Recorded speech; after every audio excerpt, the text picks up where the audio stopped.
enlighten my thoughts, expand with your love my heart, totus tuus, totally yours, totus tuus, totally yours.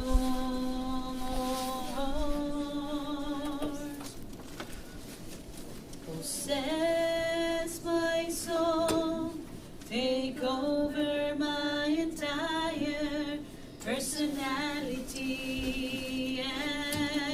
and life. Replace it with yourself, incline me to constant adoration and praise.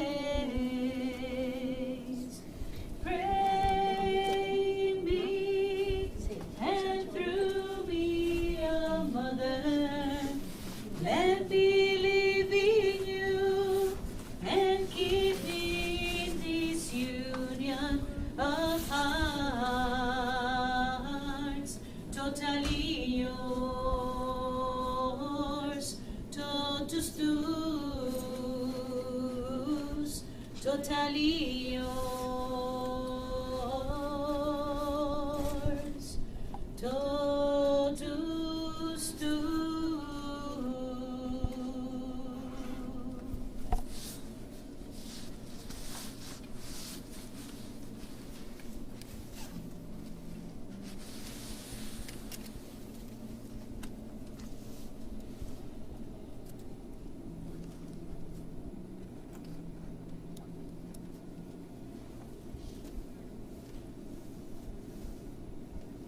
Mother's praying for Sandra's niece.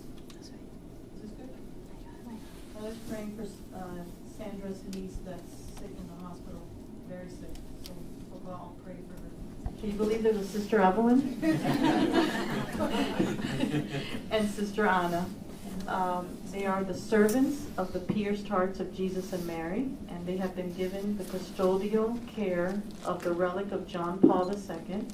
It is only one of three like it in the world. One is at the Vatican, one is in a church in Rome, and this one that travels the world. The sisters have the custodial care here in the United States, and in a few days they're returning it to Rome, and then in March they will have it again, and they will have the custodial care to all of Latin America. So we're very excited about that. If it wasn't for the sisters, truly, they would not. The relic would not reach the areas that it has gone to. There have been many miracles that have been happening since the sisters have the relic and have been traveling with it. To me, it's precious, and for Jeff and I and my family, it's a precious moment to have the sisters here with this relic, because when we started this mission, and you have heard me say this many times, that the reason why Winchester Community Mental Health Center exists, and before that Southeastern Community Mental Health, is God's will. It's a ministry. It's very important to me to have them here today, because it almost feels like something has been sealed. We started this as a vision and to be here and to see what the Lord and the Lady have done for this home, for this refuge of so many hearts. I wasn't expecting to speak, so I'm going to speak whatever the Lord places in my heart. It is a tremendous honor to be able to bring the blood, the liquefied blood of John Paul II, a man that most of us knew, a man that changed history, and also our personal history, not only the history of the church and the history of the world, but our personal history. And I was just asking him, what do you want to say to them? You know, I'm just a mediator of his presence. And when he was elected Pope, the first words that he gave to all humanity, he said, do not be afraid. And when someone tells you, do not be afraid, it's because there may be a lot of reasons why you're going to feel afraid. There may be a lot of circumstances in the world, in our families, in society. that can really cause our human heart to be afraid. And so when John Paul came out and said, do not be afraid, open wide your heart to Christ, I think that determined the path of his pontificate. He was going to lead us into the heart of Christ and lead society, lead the church, lead humanity to know the love of God. And when he died, and we had the privilege to go to Rome just to pay our respects, and I couldn't believe he had died. I mean, I grew up with him, he was my pope. And I remember kneeling before his remains, and I said, Lord, please do a miracle. Just let him stay and remain in the heart of the church. Let his blood continue to beat in the heart of the church. I didn't know it was going to become a miracle. And I just sensed in my heart that the Lord was saying, that he will be continuing beating in the life of the church because he hasn't finished his mission. And so when the relic of the blood of the Lord of Jean Paul was brought into the fore, especially when he was going to be beatified, they always need a relic, and they found out that they had taken this blood, and this blood had not been coagulated. So that became the official relic of his beatification, and so they divided in 3 parts, one in Rome, as Mary said, one in Krakow, now in the shrine of St. John Paul II in Poland, and this one that goes to the world. And to the continent of America, we have been entrusted with the care of taking it wherever we want. And so that's a great freedom, because I know where he would like to go. And I know that he wanted to come here. Why did he want to come here? Because that's, I think, a fundamental question. Why would John Paul II and his blood, his miraculous blood, come here? And I think it is because you are serving a wounded humanity. People come with so many kinds of problems here. So many wounds, so many needs. I remember when Mary and Jeff were discerning about opening this, and the Lord spoke very clearly. I will make a refuge for many hearts to come. We never knew how many, we never knew it was going to be so big, but we had a sense that it was going to be big. And so I feel that John Paul's presence comes first for you, because you are the ministers of mercy and healing to those who come. And he was the Pope of Mercy. He was a Pope that understood very deeply the need of the healing of the human heart. And upon those 2 foundations, mercy and healing for the human heart, is that we can believe that there is hope for a new civilization of love. It may seem it's going to take a long time, and probably will take a long time because it's with us. I mean, it's not a thing, it's with the human heart. But at the same time, we know that the Lord wants to restore humanity, and he wants to heal the human heart. He wants to restore what seems to be so broken that only he can heal it. But in the process of that healing, he needs people like you, that with your services, your love, your wisdom, your professional skills, you can help the wounded to be healed. So I think that John Paul came to tell you, do not be afraid. You have an amazing task. You have an amazing center. Many people with many realities come to you. But in a way, when a lot of people come to a place seeking to be healed, seeking to be restored, seeking to find the love of God, seeking to find love for their own lives, meaning for their lives, in a sense, don't take it exactly like that, but in a sense, this place is a shrine. It's a place where God communicates his love, his grace, his healing, his forgiveness, his restoration. And so John Paul came to tell you, do not be afraid. Come to me, I will help you. And also I think he came to bless this place. If he had an opportunity to do something, I mean, he was the Pope, so there were a lot of things he couldn't do, because he had to do things that only the Pope can do. But if he had the opportunity, he would have opened this place just to be able to receive many people and take them from where they are and helping them to become the fullness of who they can be. So just ask Jean Paul for anything. He's a great intercessor. He is very close to the heart of the Lord and to the heart of Our Lady. And we have seen a lot of miracles at all levels: emotional, mental, family healing, restorations of hearts, a lot of conversions, a lot of physical healings also. Healings that can be measured, and healings that you can see by the changes of heart. So the only thing I can say is, do not be afraid. Be ministers of mercy and healing. And in that way you will build a new civilization of love and life. God bless you.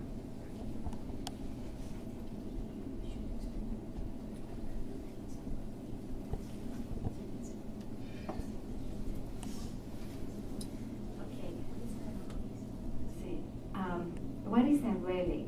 Let me explain a little bit about that, because this is the first. In the church we have 3 degrees of relic. And the first degree is part of the body of the saint. In this case we have the blood and liquefied blood. That's the first miracle. Nothing chemical has been introduced into this blood. It's as pure as they took it. It's going to be 10 years in April. So that's a miracle in itself. Know that the Lord has preserved the blood of Jean Paul. The second class relic will be something that the saint wore, like shirt, pants, a stool, chasuble. If it is a priest, if it is a lay person, well, the jacket, anything that they wore or they pray with, like their Bibles, their breviary, anything that belonged to them, and they use it. And the third degree is the one that you're going to have, which is when you place any religious article, your rosaries or your medals or your Bibles, if you have anything that you have here, bring in, and you can touch it to the blood, and that will become a third class relic. I want to tell you that we have seen a lot of miracles taking place in people that they couldn't come because they're sick. And family members took back a holy card placed to the relic. So for God, nothing is impossible. You know, he doesn't need everything that we think he must need to make a miracle. He just needs our faith and our desire to receive his grace and his healing. And so a relic like this one is a huge relic. I mean, this is one of a kind. And why do we honor relics? I said it's a very simple explanation. I'm not going to complicate it. I'm not going to go into all the numbers of catechism. I'm going to explain it in a simple manner. The church is a family. Sometimes we don't see each other as a family, you know, but the church is a family. It's the family of Jesus. And so everything in the church, you must look at it from the angle of family. When someone you love passes away, do you keep things from them? Not only pictures, those are the holy cards. If I know so many widows that they keep the clothes of their beloved, because that's the way you know, you feel that they're close to you, or they're close more than ever because they're in heaven, but you want something visible, something tangible. So in the church, we keep the things of those men and women who were clearly men and women of God, that we know they lived a holy life, because we know that if they're holy, it's because they were totally united to the Lord. And people who are totally united to the Lord have a particular degree of closeness that they can obtain graces for us. They are not the ones who do the miracles, it's the Lord. But since they're closer to the Lord, they can present our intentions and obtain graces. So when a saint is canonized, like in the case of John Paul II, who was canonized in April 27, the church proclaims, when the church proclaims a saint after necessary studies and many things that are done, what it's saying is, we know he's in heaven, and so you can ask him any miracles that you need, because he's close to the Lord. He is in heaven. And so relics are very simple. You know, you keep the hair of your dad, or you know, the comb or the brush, things that belong to them. Well, in the church, relics are honored and revered because they remind us, the men and the women who live only for the gospel, to do good to humanity. So if they did that when they were on earth, they will continue to do so, and even more when they're in heaven. So it is a great privilege.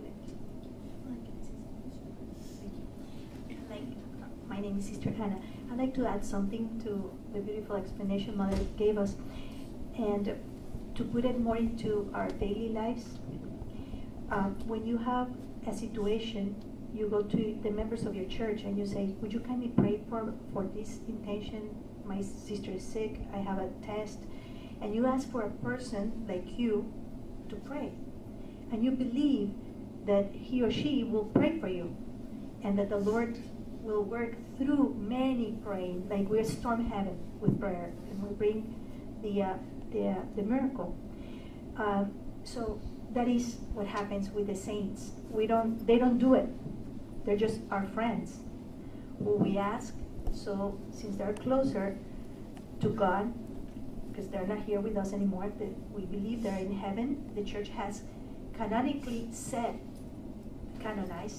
that it is proven that they are in heaven after a period of, as Mother said, many things that the church does to verify that sainthood of the person. And so they're closer to him, so therefore they have more power than we to intercede. And that's what we believe, that they have more power because they're closer to him. We can make it in another example. When you're going to place your child on a school, you immediately look for someone who knows who will do. You know, like for example, the admission, the dean of admission, the director of the school, somebody from the board that you who know who, so it can happen. So you look around and look for the right person to do the right thing. So we, the church, have the right people to do the right thing, who are the saints. And they are in heaven, and they are in communion with God. Now, if we go to the Old Testament, we can see also Elijah. They brought this body of this kid that was dead, and they placed him on top of the bones of Elijah, and the kid resurrected. This is the Old Testament. Then in the New Testament, we have other examples. For example, la hemorroísa. ¿Cómo se dice esa palabra? The lady with the hemorrhage. That one. So Jesus was walking, and she touched the cloak of Jesus, and she was cured. And who touched me? He says, a power came out of me. And he turned around and he saw her. And she's been for 13 years with this problem, and immediately got healed. Those are the miracles. That's why we ask for miracles many times. He said, I just need a miracle for this situation. So, so in that sense, that is the relationship we have with the saints. You know, they're not powers, they're not magicals, they're people that were here with us, and now they're no longer here, they're in heaven, and they're interceding for us. Same thing happens with our grandmas and our parents and the people we know, the great aunt, anyone, or uncle, anyone who was holy, to our beliefs of holiness, here on earth, good people, and we say, you know, they're in heaven, and they must be watching over us. They must be like angels, looking down and seeing us and helping us to walk, and providing with their prayer and intercessory prayer for us. So if anybody has any questions, we'll be happy to answer, or later on privately, whatever. But what we're going to do now is we're going to approach the relic, and we're going to have you pray and ask the Lord through the intercession of St. John Paul II for all your needs, and we will pray for you And we will give you holy cards that we will not touch. If you need more than one, we'll give you more than one. And we touch it to the relic and you take it home. And if you have a rosary or a medal or anything that you have, a Bible, any religious object that you have, you can come and place it. If you have it in your office, you can go and get it and come later and touch it. That way it becomes a third-class relic, like something that was touched to a holy person. What else is closer to a person than blood, the heart, blood, that is here and is visiting you. So we'll do that, and when we do that, we'll sing some songs, and Di chi avrò paura? Il Signore è difesa della mia vita. Di chi si purificherò nell'interno. Fare mosso così dalla bisogna. Che dimitterò miseria nostra.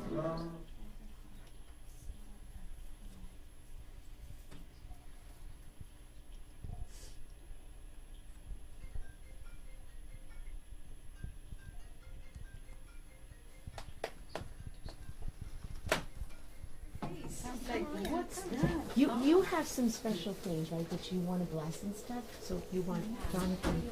who's missing? Okay, we're missing Maria and Joseph. Yes. So, okay, this is Teresa, Matthew, Patrick, Christopher, and Sean. Okay. You got the picture. I got you in the picture.